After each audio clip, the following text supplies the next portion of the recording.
Filipenses capítulo 1, verso 27.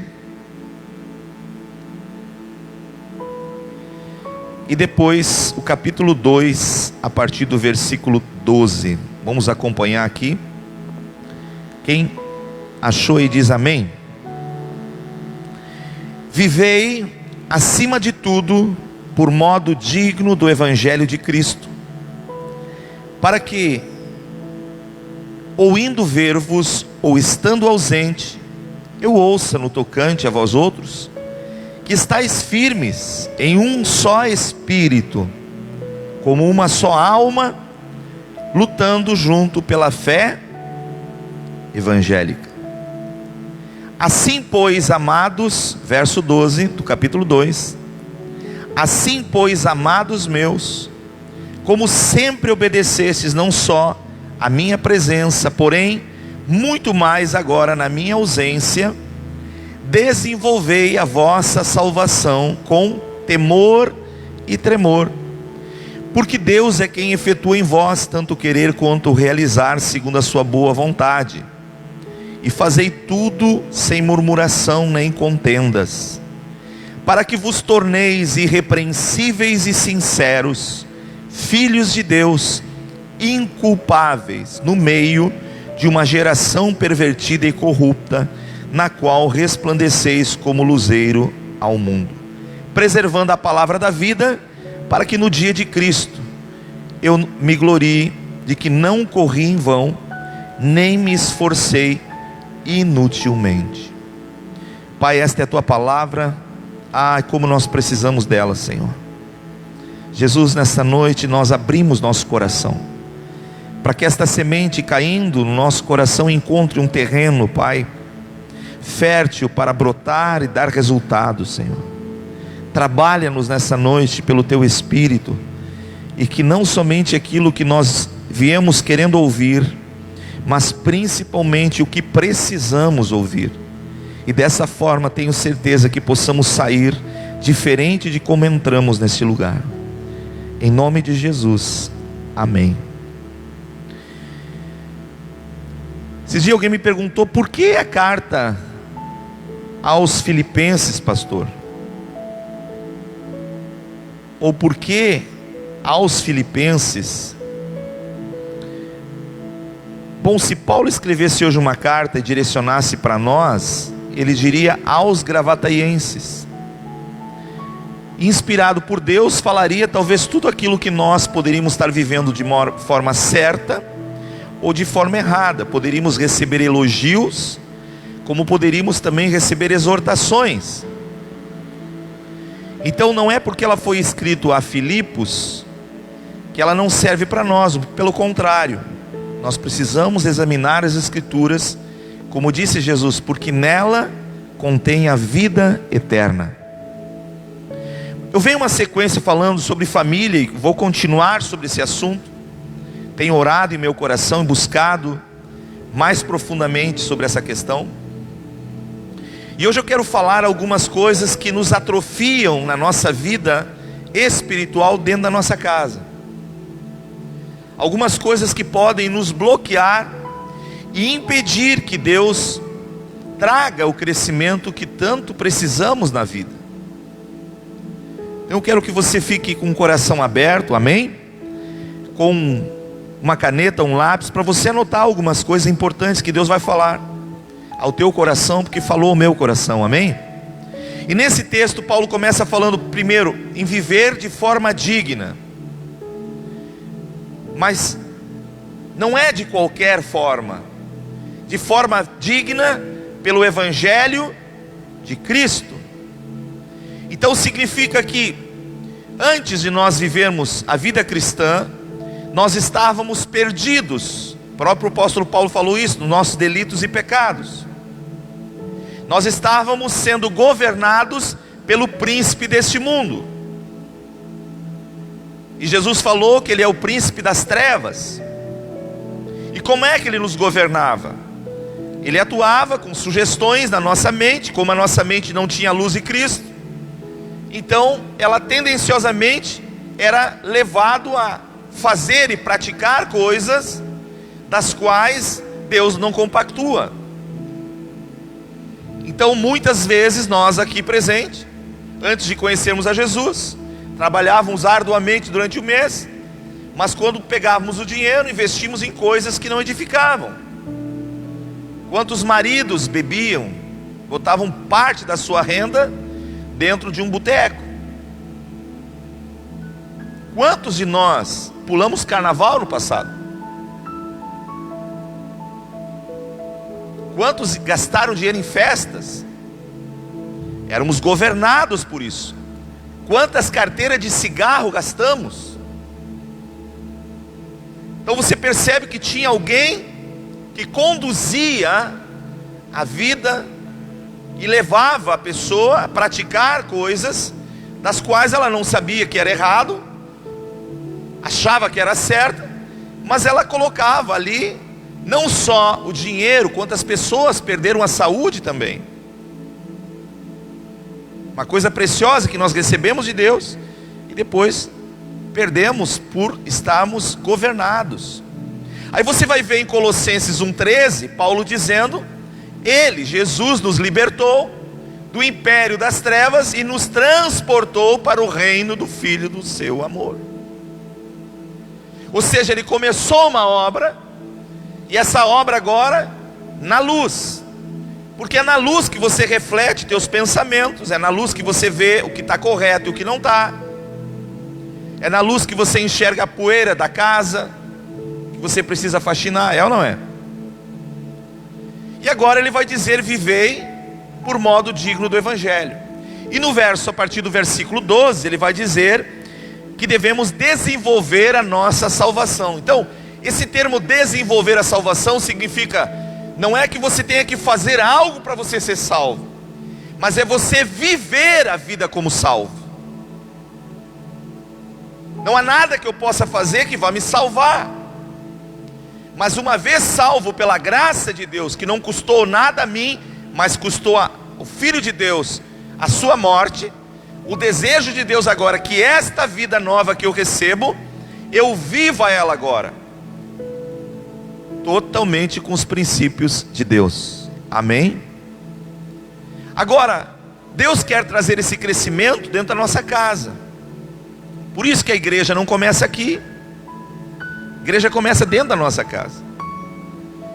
E aí você vai entender o que Paulo escreve, o que os apóstolos escreveram, o que Mateus, por exemplo, escreveu no capítulo 6, lá no verso 23, falando sobre a ansiedade. Mas quando ele chega lá no 30, que ele vai dizer assim: buscai, pois, em primeiro o reino e a sua justiça. Aí alguém me disse: pá, pastor, para com isso. O senhor prega que a gente tem que morar na igreja, isso não funciona.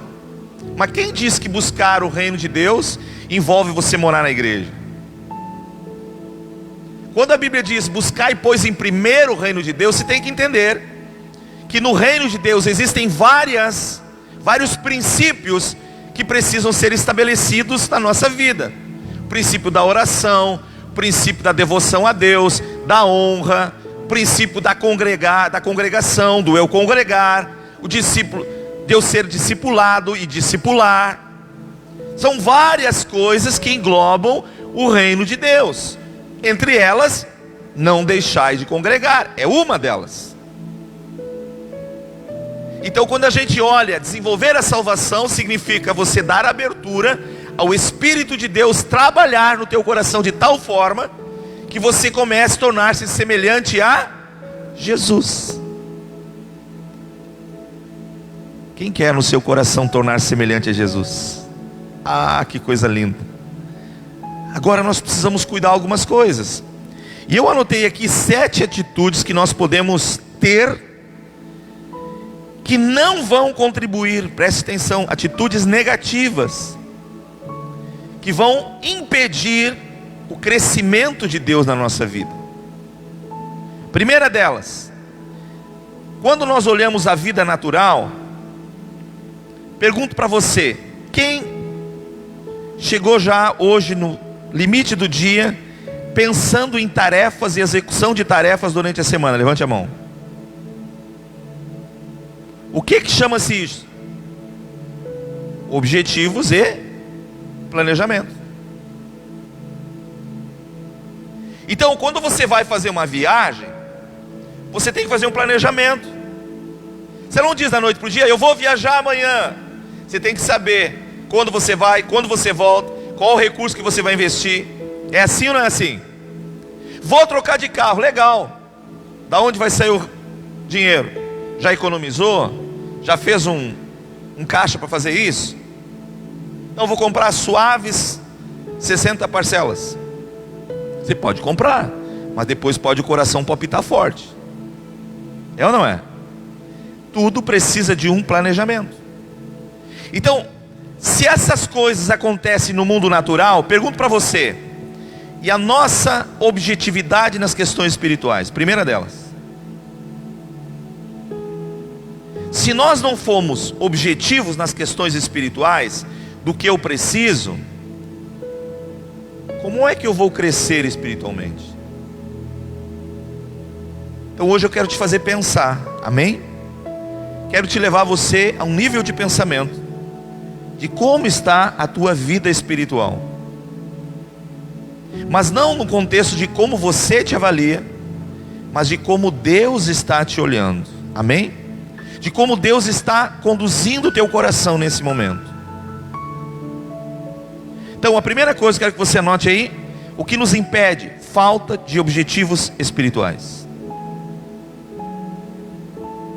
Nós nos preocupamos com algumas coisas e negligenciamos outras.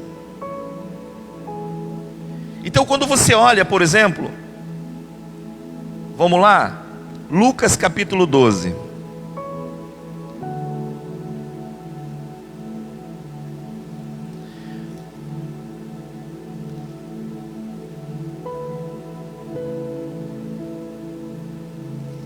Versículo de número 20.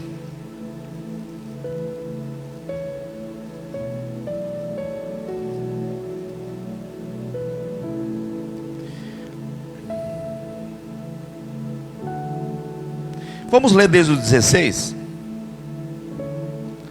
E lhes propôs ainda uma parábola, dizendo: o campo de um homem rico produziu com abundância. E ele dizia consigo mesmo: que farei? Pois não tenho aonde recolher os meus frutos. E disse: farei assim, destruirei os meus celeiros, e construirei maiores, e recolherei todos os meus produtos, e todos os meus bens. Então direi à minha alma: tens em depósito muitos bens, para muitos anos. Agora descansa, come, bebe e regala-te. Tem algum problema no planejamento? Sim ou não? Não. Agora, tem algum problema quando eu planejo as coisas minhas naturais e deixo de ter objetividade nas coisas espirituais? Como que achando que nada vai acontecer. Então, está o camarada lá jogando lá na Eurocopa ontem, aos 20 e poucos do primeiro tempo, dá um mal súbito, cai, quase morreu. 27 anos, acho que nem isso não tinha, né? Foi um detalhezinho que não levou ele ao óbito. Misericórdia de Deus. Mas tu já pensou um jogador que talvez esteja ganhando lá 300 mil euros? E aí o cara morre da noite para o dia. Pum! Olha o que a Bíblia diz quando esse homem pensou e planejou isso. Verso número 20. Mas Deus lhe disse: louco. Por que Deus está chamando ele de louco? E por que Deus às vezes nos chama de louco, mesmo estando na igreja? Porque os nossos objetivos são tão reais nas coisas materiais, e nós não temos objetivo nas coisas espirituais.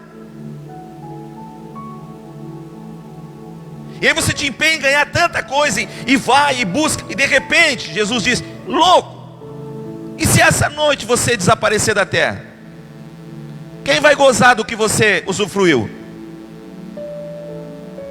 A tua conta que te dá segurança lá no banco? Para quem vai ficar aquele dinheiro? Aqueles talheres que você nunca usou, dizendo assim: não, isso aqui é porcelana Schmidt. Só em casos especiais. E nunca chega o caso especial. Então deixa guardado. Aí de repente, ó, pum, acabou. Quem vai usar o porcelanato? Você entende que Deus, Ele quer que nós nos preocupamos sim com a nossa vida espiritual dentro da nossa casa, amém? Tanto quanto eu faço um projeto, quanto eu acredito que Deus pode me abençoar em algo, eu preciso saber como eu estou vivendo para Deus. E o texto vai dizer aqui: louco, esta noite te pedirão a alma, e o que tens preparado, ou seja, esse celeiro que tu construiu agora, tudo que tu investiu, vai ficar para quem? É óbvio que Deus só tem que chamar o cara de louco. Você está entendendo em nome de Jesus? Às vezes a gente investe tanto de um lado e descobre a parte mais preciosa da nossa vida, que é a questão espiritual. Então, quando nós deixamos de buscar objetividade na nossa vida espiritual, queridos, e eu já linko o segundo fator como um planejamento de vida com Deus, pergunto para você, pelos anos de fé que você tem, pelos anos que você está na igreja, quem está me assistindo em casa agora, quantos livros tem a Bíblia? Quantos fazem parte do Velho ou do Antigo Testamento? Quantos do Novo? Quantas cartas Paulo escreveu? Quantas cartas João escreveu? Quantas cartas Lucas escreveu? Você começa a parar e pensar um pouco: se a Bíblia é um manual de vida, por que eu conheço tão pouco o manual da minha vida? Qual o planejamento que eu tive? Se eu não tive planejamento, queridos, o tempo está passando. E por mais que eu diga: Senhor, eu quero crescer, se eu não tiver um planejamento e uma objetividade nas coisas, em querer me aproximar de Deus e dizer: Senhor, vai ser diferente esse ano, eu vou começar lendo a Bíblia. Pastor, mas que adianta eu ler a Bíblia? Quando chega lá em Crônicas e Reis, eu não entendo nada daquilo. Aquilo é uma salada de fruta, não me edifica. Quem disse que Deus quer que você entenda tudo que está na Bíblia? Mas o que Ele deseja é que você leia toda a Bíblia. Então nós passamos anos dentro da igreja, mas desconhecemos parábolas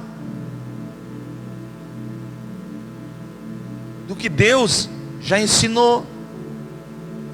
Assuntos relacionados à família, assuntos relacionados a casamento, a criação de filhos, e nos entregamos às questões que o mundo oferece e negligenciamos as que Deus nos oferece, e queremos que Deus nos abençoe. Então, quando nossa vida não progride, não é porque Deus não quer, é porque de alguma forma, ou eu estou negligenciando as questões espirituais, ou está me faltando planejamento para as coisas de Deus. E é sério. Olha só, um pouquinho para frente do capítulo 14, já vai falar sobre planejamento. Se no início fala sobre, no capítulo 10 fala sobre, capítulo 12, objetividade espiritual, no capítulo 14 agora vai falar sobre planejamento. Capítulo 14, verso 28. Ó, na minha Bíblia, a partir do versículo 25, está escrito assim: o serviço de Cristo exige abnegação. Ou seja, eu ser um cristão, eu já estou sendo exigido por Deus. Pegou a visão? Não é exigido pelo Maurício, nem pelo Everton, nem por qualquer pastor. É Deus que está nos exigindo. Se quer ser meu, ok, eu morri por ti, estou te dando o direito da eternidade novamente. Agora eu exijo algumas coisas de você. E olha o que Deus vai falar aqui. Verso 28. Pois qual dentre vós, pretendendo construir uma torre, não se assenta primeiro para calcular a despesa e verificar se tens os meios para concluir. Para não suceder que, tendo lançado os alicerces e não podendo acabar, todos os que virem zombem dele, dizendo: esse homem começou a construir e não pôde acabar. O qual é o rei que, indo combater com outro rei, não se assenta primeiro para calcular se os 10.000 homens poderão enfrentar o que vem contra ele, que são 20.000? Caso contrário, estando o outro ainda longe, envia-lhe uma embaixada pedindo condições de paz. Assim, pois, todo aquele que dentre vós não renuncia, circulei, renúncia, tudo o que tem, não pode ser meu, o quê? Discípulo. Planejamento na vida é uma coisa importante. Olha ao teu redor e vês quantas pessoas você conhece, caracterizadas evangélicas, que já estiveram na igreja, já fizeram coisas para Deus, já lideraram alguma frente na igreja e hoje estão paradas. Pensa. Você não precisa ir longe, você acha de punhado. Sim ou não? Por que isso? Porque não projetaram a sua vida espiritual. Porque não planejaram a sua vida espiritual. Você está entendendo? Se eu quero crescer em Deus, eu preciso ter planejamento. Se eu não tenho, isso vai ser contra mim. Isso vai impedir o meu crescimento e o meu progredir nas coisas de Deus. Porque se você senta para planejar algumas coisas naturalmente, você também tem que ter um tempo para você sentar e planejar com Deus a tua vida espiritual. O que você pensa dos teus filhos daqui 20 anos? Você tem planejado isso? Sim, porque os 20 anos vão chegar. Querendo você ou não, eles não vão ficar pequenos. Isso é que nem quando a gente pega um cachorrinho e diz assim: ai, que bonitinho, pequenininho, vem cá comigo. Aí o cachorrinho começa a crescer. Eu tenho uma lá. Fui no colégio e ela veio assim, ó, acho que não tinha 30 dias. Sabe como é que ela veio? Dentro da mochila. Agora eu não consigo carregar sozinho. Ela veio, acho que não tinha 1 quilo, agora tem uns 60. E a gente olha assim: por que não ficou pequenininha? Não ficou pequenininha porque a lei da vida é crescer. O tempo vai passando. Então a gente chega na igreja e não planeja: daqui 10 anos, como é que eu vou estar com Deus?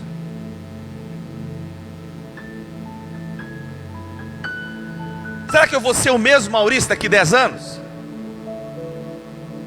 Ou eu vou conseguir enxergar que a minha vida fluiu espiritualmente, que eu cresci, que eu desenvolvi nas coisas de Deus? Ou eu cheguei afoito e quis começar a fazer tudo, botar a mão em tudo, daqui um pouco surge uma situação, me desgostei, não vou mais na igreja. Não planejou. Porque dentro do planejamento está você encarar fatos e coisas que poderão acontecer, que te desagradarão, mas contribuirá para o teu crescimento. Quantas pessoas já sentaram num banco assim, queridos? Aqui dentro da igreja e hoje estão paradas. Então eu sou responsável em olhar para dentro da minha casa e ver: Deus está tendo oportunidade minha, dada por mim, para Ele se manifestar na minha vida e me trazer crescimento. Porque o apóstolo Paulo diz: um planta, o outro rega, mas Deus dá o crescimento. Amém? Então eu fiquei olhando. Primeira coisa, eu não posso ter falta de objetivo espiritual. Segundo, eu não posso ter falta de planejamento na minha vida com Deus. Aonde a gente quer chegar? Quais são os nossos objetivos? E aí você vai começar a entender como Deus trabalha. Porque o próprio Senhor disse: tu começa a construir alguma coisa e não acaba, não fica feio? Então você começa algo e daqui a um pouco você para, não fica um negócio esquisito? Então é Deus mostrando que nós temos que ter objetividade. Amém? Dessa forma Deus vai construindo algo maravilhoso dentro de nós. Eu preciso entender isso. Não posso deixar essas coisas faltarem dentro da minha vida.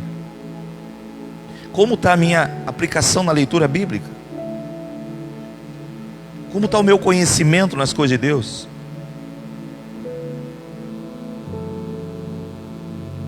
Sabe, às vezes a gente para e pensa, mas eu gostaria de falar mais de Jesus, mas eu não consigo dominar a Bíblia. Primeiro, você não tem que dominar a Bíblia, é a Bíblia que tem que te dominar. Ela que tem que falar por você. Mas para ela falar por você, você tem que ser um canal. Você tem que estar aberto às coisas de Deus. Você tem que estar aprendendo, amém? Aí você começa a perceber as riquezas que ela traz dentro da tua casa, na formação do lar, na edificação. Terceiro ponto, que nós não podemos deixar acontecer, porque isso nos atrasa: procrastinar as coisas espirituais. O que significa isso? Num português bem claro, empurrar com a barriga. Gente, como a gente é expert para empurrar as coisas de Deus com a barriga. Se dá eu faço, se tiver um tempo eu oro, amanhã eu vou para o culto. Aí eu passei o dia, eu curti, eu fui, eu fiz com a família. Ah, mas agora eu estou cansado. No próximo nós vamos. E a gente empurra. E a gente leva isso como se fosse algo secundário na nossa vida. Ah, mas eu cheguei cansado. Deus vai entender que amanhã eu oro. Ah, mas eu louco de fome, jejuar é complicado. Semana que vem eu jejuo. E a gente vai empurrando as coisas com a barriga. Se fazermos isso, a tendência é que nós vamos ter um longo período, demorado, para desenvolver as coisas de Deus na nossa vida. Não podemos empurrar com a barriga, amém? As coisas de Deus, elas são importantes sim. Então, elas precisam ocupar em nós lugar de destaque. As coisas de Deus são importantes. Jesus disse, primeiro o reino. Tudo que está dentro do reino, comunhão com Deus, fidelidade com Deus, oração, leitura da palavra, aconselhamento dos meus filhos, coisas que eu não posso abrir mão, faz parte do reino. Eu posso deixar outras coisas de lado, mas essas não. Eu preciso delas dentro de mim. Por quê? Porque disso vai depender o meu crescimento com Deus. Não empurre as coisas com a barriga, amém? Veja o que é urgência, veja o que é prioridade. Comece a fazer separação das coisas. Comece a entender quão importante é você reservar um tempo para orar. Você que é casado, pegar as mãos da esposa, orar junto, estar em comum concordância, começar a enxergar coisas que você não estava enxergando antes. Mas não empurre para o amanhã. Primeiro porque o amanhã não te pertence. Pertence a Deus. Você não sabe se chegará no amanhã. Mas hoje sim, você está vivendo. Hoje você pode pedir para Deus, Senhor, me ajuda. Me ajuda a desenvolver o hábito da oração, o hábito da leitura bíblica, do conhecer a palavra de Deus, sabe? Porque a gente tem uma Bíblia na mão, queridos, mas a gente não conhece. Boa parte da técnica bíblica a gente não conhece. Não sabe o que faz parte do que, o que. Então a gente precisa dar tempo para Deus. Senhor, estou aqui. Eu quero aprender contigo. Me ajuda. Mas eu não vou mais empurrar com a barriga. O que eu tenho que consertar, eu vou consertar hoje. Vou tomar uma atitude dentro de mim para aprender mais a tua palavra, para crescer na minha vida espiritual, sabe? Isso é uma espécie de treinamento. Quando a gente deixa de treinar, quando você deixa de ir numa academia, começa a ficar atrofiado. É assim ou não é assim? quanto mais atrofiado você fica, quando você quer fazer alguma coisa, começa a doer. Aí você olha entre enfrentar a dor e parar. Em Israel, eu acho que eu vou parar, está doendo muito. A gente começa sempre a optar pelo mais fácil, e aí empurra aquilo. Não, mas amanhã eu faço. Não, mês que vem eu começo a ler a Bíblia. Não, prometo, pastor, pode anotar aí, mês que vem eu tenho um posicionamento, eu vou começar, vai poder contar comigo. Só que a semana que vem nunca chega, e passa e vem a outra semana, e a semana que vem, e a semana que vem, né? É como aquele que diz: eu vou casar agosto. Agosto de Deus, nunca chega o agosto. E aí você percebe que a coisa vai passando, sabe? Então eu olhei aqui algumas coisas importantes que nós não podemos deixar elas participarem da nossa vida. Quer ver outra atitude que nós não podemos ter na vida? É colocar a culpa do nosso fracasso em outros. A Bíblia arranca assim, já falando nisso. Deus criou Adão e Eva, coloca no jardim, dá tudo para eles. Aí Deus vem falar com Adão: Adão, onde tu estás? Aí Adão diz: porque estive nu, Senhor, tive medo e me escondi. Deus diz: como assim estive nu? Mas tu sempre esteve nu. Nunca foi problema para nós conversarmos. Adão, tu comesses o fruto da árvore do conhecimento do bem e do mal. Senhor, aquela mulher que tu me destes, ela comeu. Já passou o problema para outra. E nós ficamos assim com crises familiares, porque o problema é do marido, o problema são dos filhos, o problema é da esposa, o problema é do patrão que não me entende, o problema é do meu vizinho, e o problema, e nós temos sempre terceirizando o problema, dizendo que nunca o problema é nosso. Se quer crescer espiritualmente, assuma e diga: Deus, sou eu o problema. Neemias, quando foi orar, olha a oração de Neemias. Ele diz: Senhor, nós pecamos contra ti. Eu pequei, meus pais pecaram, nossos filhos pecaram. Ele não dá nome para o pecado, ele não justifica o pecado. Ele diz: Senhor, nós pecamos, nós erramos. Se estamos vivendo o que estamos vivendo, é nossa culpa, Senhor, mas tem misericórdia de nós. Tu disseste na tua palavra que se nós nos arrependermos, o Senhor usaria de perdão e misericórdia. Ele começa a orar em cima da palavra de Deus, mas confessando, assumindo a culpa, dizendo: Senhor, meu casamento está assim, Senhor, não é por causa do meu marido, não. Meu casamento está assim porque eu sou responsável por isso. Tenho falado demais quando não devia de falar. Você começa a ver como Deus vai agir, como Deus vai trabalhar, quando você assume e não terceiriza a culpa.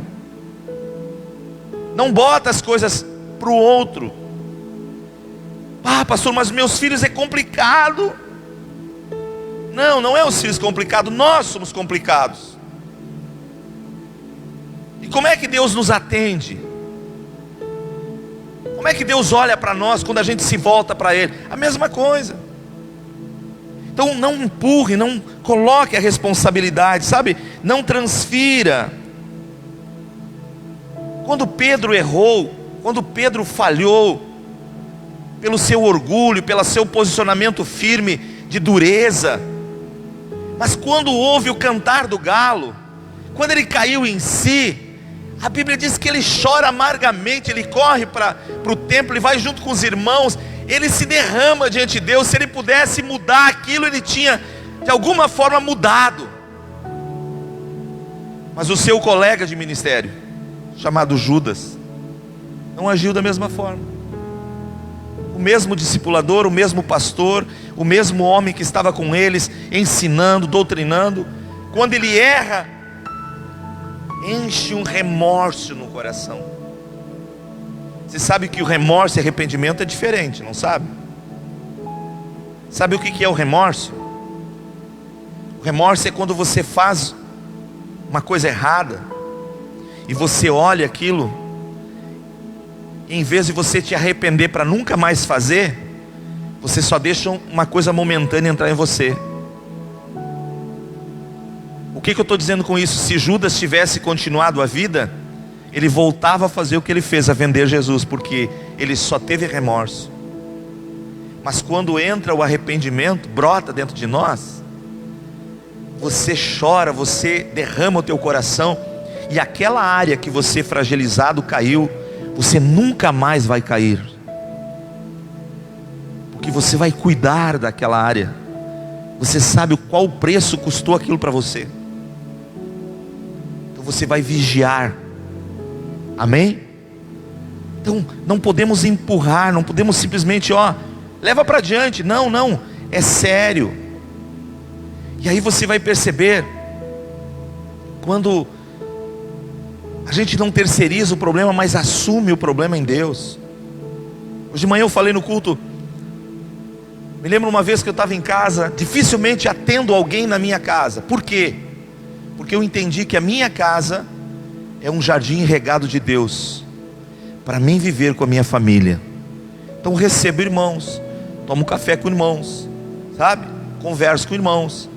Mas se eu tenho que tratar algum problema, ou eu vou na casa da pessoa, ou eu trago para a igreja. Aí aquele dia o irmão está passando, nem era irmão, era esposo de uma irmã que ia na igreja. Para no portão de casa, buzina, eu olhei, o que o cara está fazendo aí? Já desceu chorando.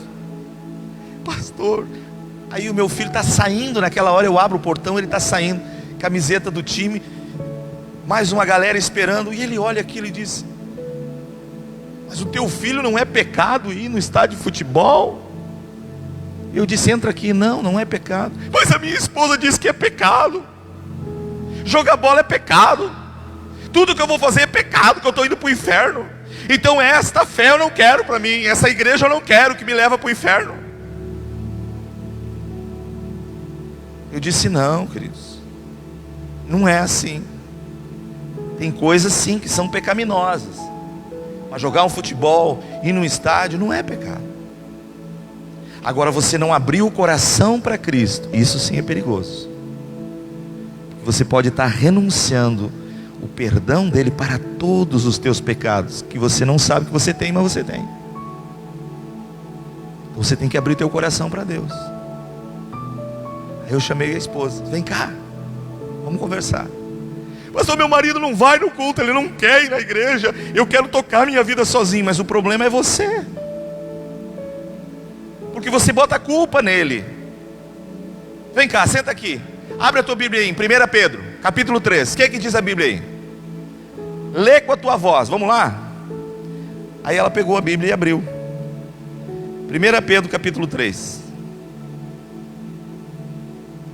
Olha o conselho bíblico para isso. Mulheres, sede submissa a vosso próprio marido, para que, se ele ainda não obedece à palavra, e era o caso ali, seja ganho, de que forma? De que forma, igreja? Sem palavra alguma. Mas como é que eu vou ganhar meu marido sem palavra alguma? Olha o que o texto está dizendo: por meio de um procedimento de sua esposa, ao observar o seu honesto comportamento, cheio de temor.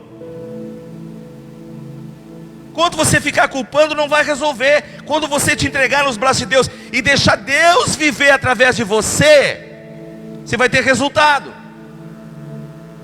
porque aí vai aparecer as coisas de Deus. Agora está aparecendo só você, e você está sendo um impedimento para a tua casa crescer, teu marido ser salvo. Uma outra ocasião, eu estava numa igreja lá no Parque dos Anjos. Também uma senhora me procurou e disse: pastor, olha só, eu quero me separar, não dá mais, meu marido bebe, só quer festa, eu não aguento mais, eu sou a santa da casa, ele é o perverso. Eu disse: irmã, não é assim. Não, mas pastor, não aguento mais, não dá certo, olha só, eu já fiz de tudo. Eu disse que acho que tu não fez nada ainda.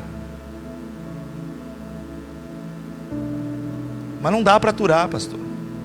Você vem cá, senta aqui. Você quer ouvir um conselho? Você quer anotar? Note o conselho que eu vou te dar. Teu esposo gosta de jogar, não gosta? Gosta. Então tá. Quando ele for fazer algo na tua casa e convidar amigos, trate-os como fosse todos da igreja. Pastor, isso inclui encher o copo de chopp, de cerveja? Inclui.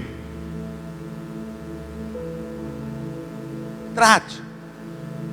Corte o churrasco, pique no prato, dê tudo melhor. Acordou de manhã, dê o remédio para enxaqueca, para cabeça pesada, dê o cafezinho preto, passe a chimia no pão, trate da melhor forma possível, até ele explodir, porque ele vai explodir.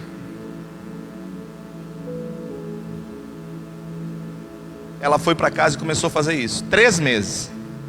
O marido chamou ela, botou ela sentada e disse: espera um pouquinho. O que está acontecendo? Eu faço de tudo para te azedar, e você continua me lambendo? Agora não te entendi mais. Você continua fazendo bem para mim? E ela disse: sim, eu aprendi com Deus. Primeiro, senta aqui, deixa agora eu te dizer uma coisa. Nós estamos indo nessa estrada, só que ali em cima nós vamos ter direções diferentes. Como assim? Eu estou encaminhando a minha vida para o céu, mas você não vai morar no céu. Então eu te amo. E Deus sabe como eu te amo. E eu vou fazer de tudo enquanto eu estiver contigo, amando e te honrando, dando o melhor de Deus na tua vida.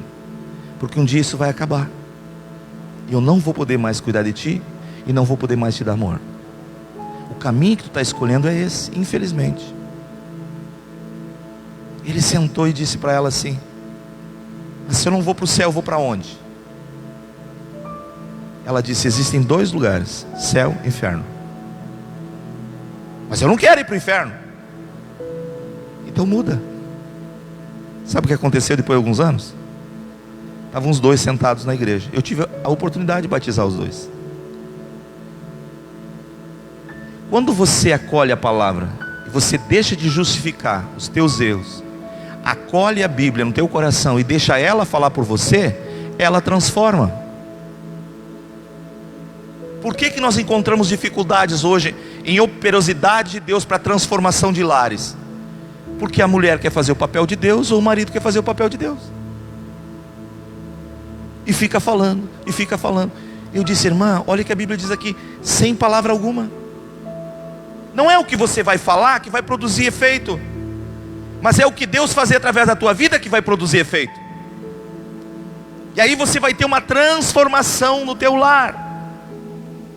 E é justamente isso que nós precisamos aprender, a deixar de culpar as pessoas por aquilo que elas são, e vivermos o Evangelho de Cristo em nós para a transformação. Amém, igreja? Quer ver outra coisa que nós temos que cuidar? É de apenas reclamar. Reclama de tudo. Volte lá para o texto que nós lemos em Filipenses. Olha o que Paulo diz no capítulo 2, verso 14. Fazei tudo sem murmuração. Tudo é tudo, não é parte, é tudo. Então eu tenho que aprender a dominar e não ficar reclamando. As dificuldades vêm, elas vêm conjugalmente, elas vêm na educação dos filhos, ela vem na vida financeira, ela vem na sociedade, ela vem. E se eu quero crescer, uma das coisas que eu tenho que me negar dentro da minha casa é de reclamar. Porque a reclamação é um louvor que você dá para o diabo, não para Deus. Amém? Caiu o martelo no dedo, glória a Deus, Senhor. Essa semana passada eu me lembrei do seu Madruga. Quando ele vai pregar o prego na parede, o Charles vem do lado e diz: cuidado o dedo. E eu preguei o prego lá no sítio, lá e fui bater, segunda batida dei no dedo. Ai, que dor. E eu me lembrei e disse: glória a Deus, Senhor. Aprende a glorificar até travando os dentes, mas glorifica a Deus. Deixa de reclamar das coisas, porque a reclamação não traz edificação nenhuma. Pelo contrário, nos coíbe e nos impede de crescermos nas coisas eternas. Amém? Nós precisamos entender isso. Outra coisa que nós precisamos ter na nossa vida, queridos, e cuidar, é de não ter disposição para abrir mão das coisas das quais nós vivíamos. Romanos 12 diz: transformai-vos pela renovação da vossa mente. Então nós precisamos estar abertos às mudanças que Deus quer trazer na nossa casa, na nossa vida, e não ficar com uma mente fechada. Pessoas que eu conheço dentro da igreja que dizem assim: mas Deus sabia quando me salvou que eu sou assim. Sim, Ele sabia que tu eras assim, mas Ele quer te transformar assim. Se você insistir e ficar, vai passar os anos, não vai crescer.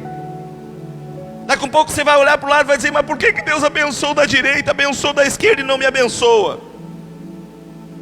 Mas Deus vai te dizer: porque você não abre a tua mente e não muda. Tem hábitos que nós temos que mudar. Você quer mais de Deus? Tenha disposição de abrir a mente para Deus trabalhar no teu coração.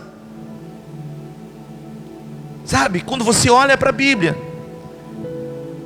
você vai ver que realmente existem coisas que nós precisamos deixar Deus trabalhar, porque senão você canaliza a tua energia em coisas que não edificam.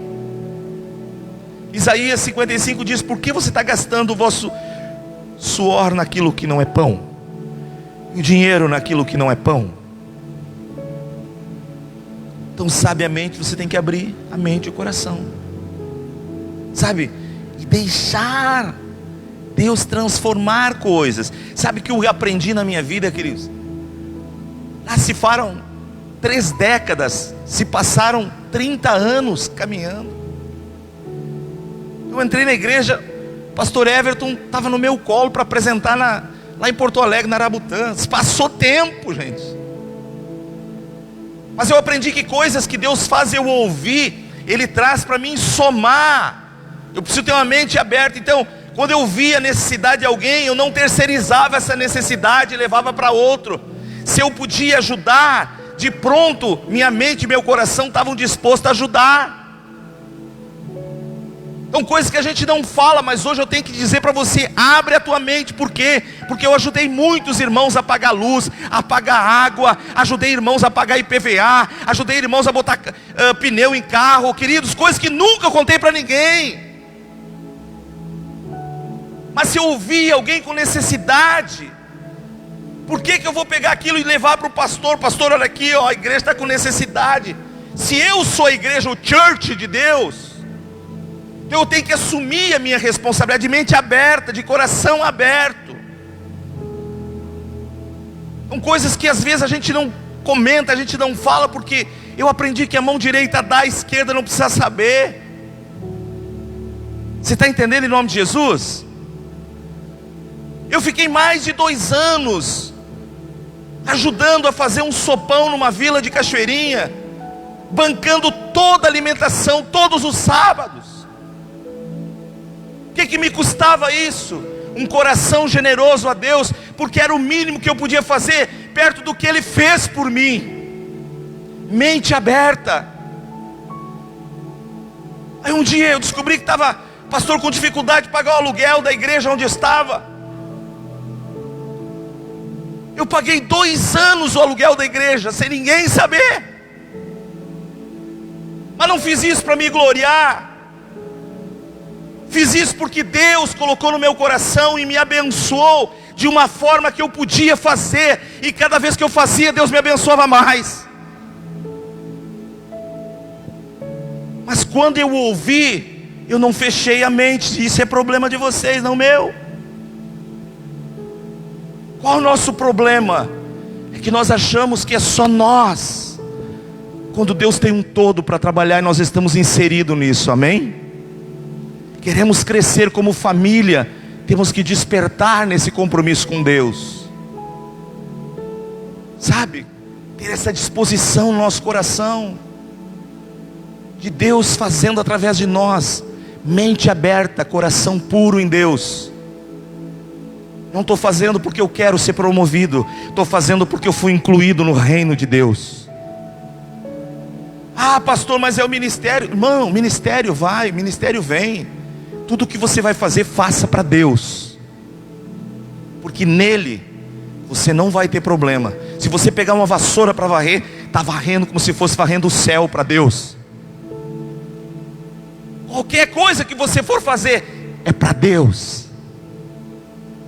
Então você vai ver Deus olhando para você e dizendo: está com o coração aberto, com disposição de crescer, eu vou regar esta planta.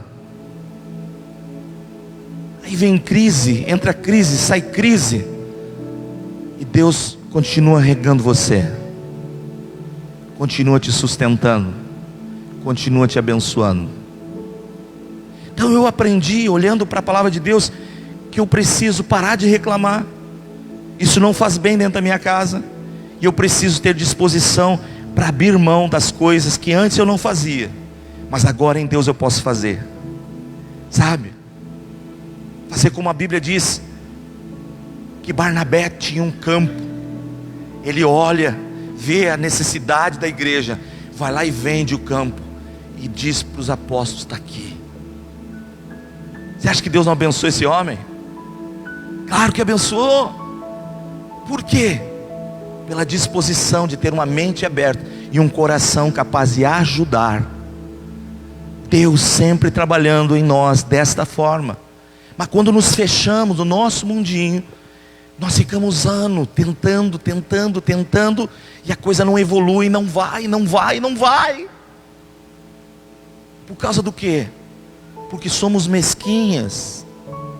Um pensamento medíocre, que não é o pensamento do eterno, do Criador, aquele que fez todas as coisas, que pode mudar toda e qualquer circunstância num abrir e fechar de olhos. Basta você ter um coração e uma mente aberta para Deus, amém? Ter a disposição. E por sétimo, nós não podemos ter ocupação com as coisas do mundo no nosso coração.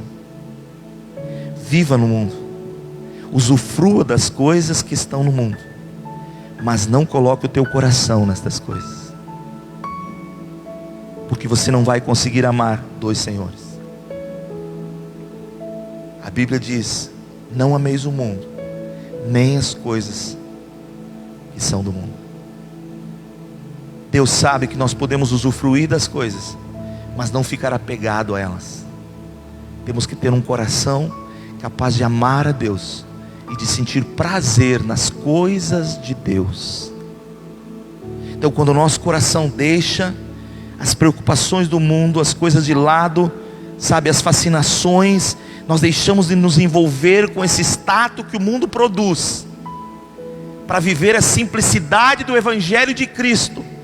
O maior interessado em depositar na tua vida é Deus. Porque quando Ele deposita algo em você, Ele sabe que quando alguém bater na porta da tua casa, você vai responder positivamente como Ele responderia. O irmão me disse: pastor, eu comecei a orar para Deus me usar. Começou a bater pessoas na porta da minha casa. O que eu faço? Eu digo: agora ajuda. Você pediu, Ele está te dando um recado muito claro. Ah, pastor, mas é coisas que estão além do meu alcance. Deus não dá nada que você não possa suportar ou carregar.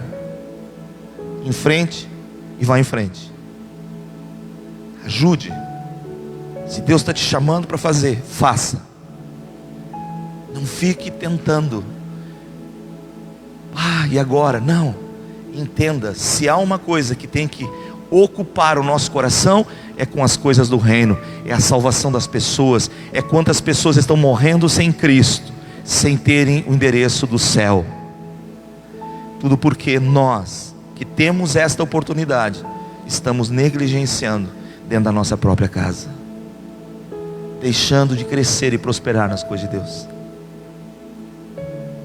Você encontra na Bíblia homens que se doaram e que Deus não deixou faltar nada, homens que se disporam a ajudar, homens que colocaram o que tinham à disposição de Deus. E aí você vai ver Davi dizendo: fui jovem, hoje sou velho. Ele viveu de um extremo ao outro. Ele disse: nunca vi um justo desamparado. Você sabe o que é um justo desamparado? Ele diz: eu nunca vi um justo desamparado, nem a sua descendência. Sabe o que ele está dizendo? É do pai para o filho, do filho para o filho, do filho, do filho para o filho, do filho. A fidelidade de Deus perpetua quando somos fiéis. Fui jovem, hoje sou velho. Nunca vi um justo desamparado, nem sua descendência mendigar o pão. Nós podemos ser ajudados por pessoas, mas não mendigar. Deus usou de benevolência na vida de Elias, usando uma viúva para ajudá-lo, mas ele nunca mendigou, e também nunca faltou nada. Assim Deus faz na vida daqueles que dispõem-se a viver com Ele, amando a Ele e renunciando às coisas do mundo. Então, se hoje nós queremos um crescimento de Deus, começa dentro da nossa própria casa. Quando nós dispomos o nosso coração a olhar e dizer: Senhor, minha esposa não é minha namorada só no dia 12. Minha esposa é minha namorada do dia 1º ao dia 31, todos os anos. Não leve ela para jantar somente no dia 12. Não ache que é só num dia desses que merece um presente. Filho, não presenteie a mãe só no dia das mães, pensando que é no dia das mães que você tem que reconhecer ela. Reconheça ela todos os dias. Assim você vai ver que reconhecer o pai não é só no segundo domingo do mês de agosto. É você fazer isso diariamente. Mesmo que você cresceu, sente no colo do pai. Porque a dificuldade de você sentar no colo do pai não está no pai, está em você que acha que é grande e não pode. Porque para o pai você continua sendo e sempre será o filho. Você entende isso? Então nessa noite diga a Deus: eu quero esse crescimento na minha casa. Eu desejo isso dentro de mim, Senhor. Eu quero abrir meu coração para aquilo que é teu e rejeitar aquilo que não vem de ti. Amém? Fecha os teus olhos, curva a tua cabeça.